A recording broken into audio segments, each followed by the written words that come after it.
आज हम मनीष कश्यप और खान सर के संबंधों पर बातचीत करेंगे, जिस पर बिहार पुलिस और बिहार की जो आर्थिक अपराध इकाई है वह जांच कर रही है।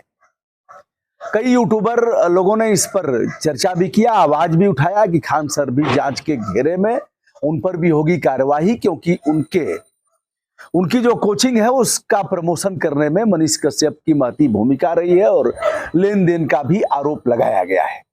इस पर हम चर्चा करेंगे और इस पर भी चर्चा करेंगे कि 23 मार्च को बिहार बंद का आह्वान कुछ संगठनों ने किया था, उस आह्वान का असर क्या हुआ और कितने लोगों पर कार्रवाई हुई।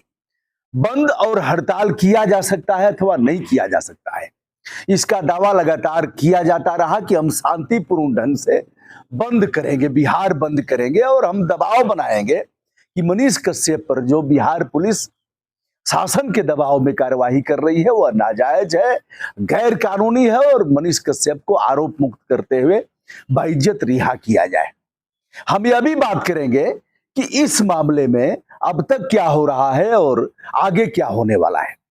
चलिए दोस्तों, आप सभी इस बात से अवगत हैं कि कम समय में एक यूट्यूबर राष्ट्रीय क्षितिज पर जाता है और विश्व में उसकी ख्याति होती है। हालांकि देखने वाले बहुलता में ऐसे लोग हैं जिन्हें विधि का संज्ञान नहीं है, यानी कानूनी तौर पर इसे लोग अच्छा नहीं कह रहे थे। जो लोग भी पढ़े लिखे हैं वह लोग इस बात का समर्थन नहीं करते कि मनीष कश्यप जिस प्रकार गाली गलौज और आपत्तिजनक लूज टाक का प्रयोग कर रहे हैं वह अच्छा है, इसका समर्थन वह करने वाले नहीं थे। बहरहाल एक लंबी फौज तैयार हुई और देखते ही देखते मनीष कश्यप छा गए। बिहार से लेकर के दिल्ली और अन्य स्थानों पर भी उनकी टीम खड़ी हुई। दिल्ली में भी उन्होंने हाथ पांव मारना शुरू किया और कई कोचिंग संस्थानों से भी संबंध उनके बताए गए।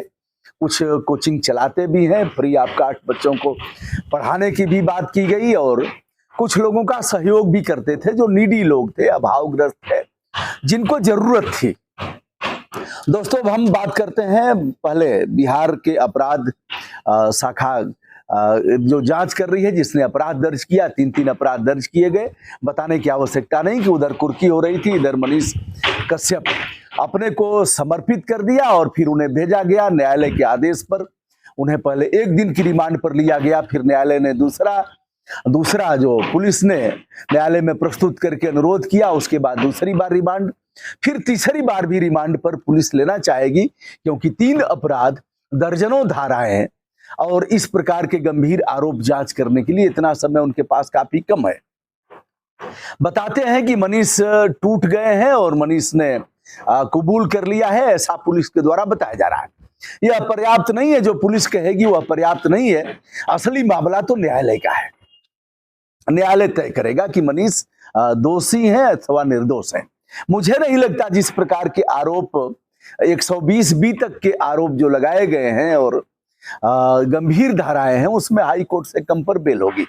निचली अदालत से तो बेल नहीं होनी है। हाई कोर्ट बेल दे भी सकता है और बेल नहीं भी दे सकता है। ट्रायल शुरू हो सकता है। ट्रायल शुरू होगा तो वह जेल में ही रह सकते हैं। कई लोग जो बंद किए गए हैं, पुलिस ने उन्हें पकड़ा और उन लोगों ने भी पुलिस के अनुसार, पुलिस की यदि बात माने तो उन लोगों ने भी मनीष के ऊपर ही आरोप मढ़ दिया है। फर्जी वीडियो बनाने, तमिलनाडु में जो कथित हिंसा और पिटाई के मामले थे और जो कुछ लोगों को स्टूडियो में बैठा करके ऐसा किया गया था, बताने की आवश्यकता नहीं है। अब हम बंद पर बात करते हैं। उसके पहले हम बताते चलें कि तमिलनाडु पुलिस भी पटना में अभी भी डेरा डाले हुए है और जैसा कि पुलिस खार तब खाई जब मनीष कश्यप ने तमिलनाडु के डीजीपी के बयान की आलोचना करते हुए उस पर आपत्ति जताया था कि डीजीपी झूठ बोल रहे हैं। और तमिलनाडु में काफी उस तरह का वातावरण पैदा हुआ जिसे आज तक समन किया जा रहा है। वहां की पुलिस और वहां के पॉलिटिशियन यह बताने का प्रयास कर रहे हैं कि बिहार के जो भी यहाँ श्रमिक हैं, मजदूर हैं, जो भी काम करने वाले लोग हैं, बड़े से छोटे कर्मचारी और अधिकारी के तौर पर, श्रमिक के तौर पर, सभी यहाँ सुरक्षित हैं और कभी भी हमारा और बिहार का संबंध खराब नहीं हुआ है। खराब करने का प्रयास किया है वह कपोल कल्पित और मिथ्या तथा झूठा प्रलाप है। अब हम बात करेंगे तमिलनाडु पुलिस यहाँ इस ताक में है, उस अवसर का इंतजार कर रही है कि जैसे ही बिहार पुलिस का काम खत्म हो वैसे ही हम न्यायालय में प्रस्तुत हों और कहें हुजूर हमारे यहाँ भी कई अपराध दर्ज हैं, मनीष कश्यप को दिया जाए जिससे हम भी वहां ले जा सकें, या फिर अगर हुजूर आपका आदेश हो तो हम यही पूछ सकें। लेकिन अच्छा होगा हमें आदेश दिया जाए कि हम तमिलनाडु ले जा सकें और वहां ले जाकर के हम तथ्यपरक ढंग से अपनी जांच कर सकें और न्यायालय में आरोप पत्र दाखिल कर सकें। यह काम वह तमिलनाडु में भी कर सकते हैं। बिहार पुलिस भी आदेश कर सकती है तमिलनाडु ले जाने के लिए, अथवा तमिलनाडु पुलिस द्वारा पूछताछ करने का आदेश करेगी, और नहीं तो वह तमिलनाडु के न्यायालय में भी जाकर के वहां से एक आदेश करा सकते हैं कि मनीष को दिया जाए और वह पूछताछ कर सके।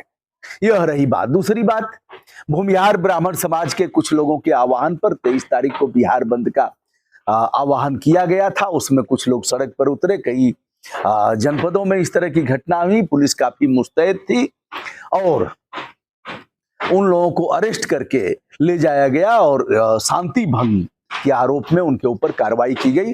दंड प्रक्रिया संहिता की धारा 151 के तहत जो शांति भंग की है कार्रवाई की गई।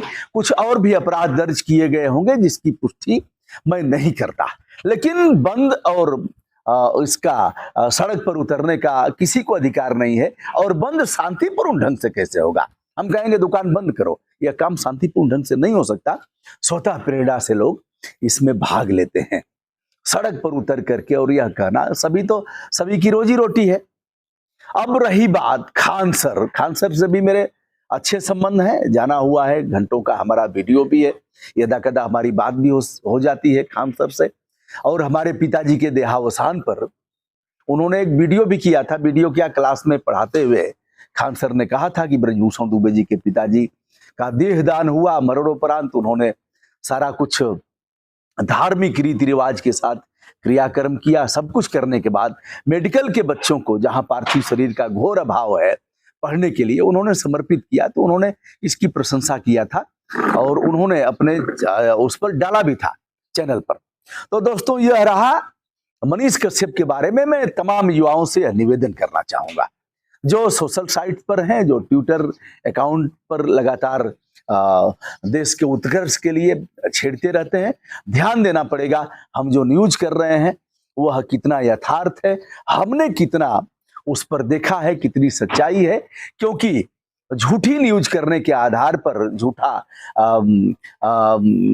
प्रवंचना करने के आधार पर तमाम लोग जेल में गए हैं और लोगों पर कार्रवाई हुई। उसमें पॉलिटिशियन भी हैं और अन्य लोग भी हैं।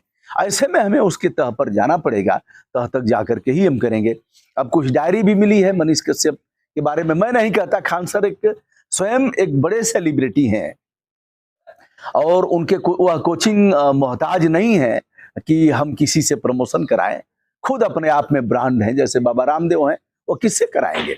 खुद अपने आप में बताते हैं कि कैसे यह दंत मंजन है और यह तेल है और यह है वह है, सब अपने ही करते रहते हैं। बालकृष्ण जी हैं, तो वो लोग अपने आप पर्याप्त हैं। अलग बात है कि हम लोगों के चैनल पर भी प्रचार उनका आ जाता है, गूगल उसको कर देता है। तो खान सर से मुझे नहीं लग रहा है कि कोई संबंध इनके हैं। संबंध तो सभी से है और सभी के यहाँ आना जाना है सबने। लेकिन किसी ऐसे ने, न आनंद सर ने कोई वीडियो किया, न खान सर ने इनके पक्ष में वीडियो किया, और कोई भी इस तरह का पढ़ा लिखा व्यक्ति इनके पक्ष में वीडियो नहीं किया। क्योंकि गाली गलौज और आपत्तिजनक भाषा का प्रयोग इस प्रकार बगैर सोचे समझे कोई वीडियो कर देना, तो यह बड़े अपराध की श्रेणी में आता है। और यह किसी भी तरह से ऐसा कृत्य लेकिन कोर्ट करेगा, यह नहीं करेंगे जो कर रहे हैं बिहार के लोग, बिहार की पुलिस कर रही है। यह कितना दम है इस बात को कोर्ट तय करेगा। मनीष कश्यप कितने सच्चे हैं, कितने झूठे हैं, यह बात भी कोर्ट तय करेगा। जो लोग इनका समर्थन करना चाहते हैं, जो इनके बचाव में आना चाहते हैं, सड़क पर अब उतरने का समय नहीं है। सड़क पर उतर करके आप मनीष का भी नुकसान करेंगे, अपना भी नुकसान करेंगे, और जो तमाम पढ़े लिखे युवा हैं वो अपना नुकसान करेंगे। नुकसान इस प्रकार करेंगे, जब अपराध दर्ज हो जाएगा वैसे भी नौकरी नहीं मिलनी है। नौकरी तो बहुत सीमित है, बहुत कम लोगों को मिलनी है, लेकिन जीवन आपका बर्बाद हो जाएगा। कोर्ट और कचहरी के चक्कर आप लगाते रहेंगे। इसलिए विनम्रता के साथ ब्रजभूषण दुबे का यह अनुरोध कि आप इस तरह से नहीं करें।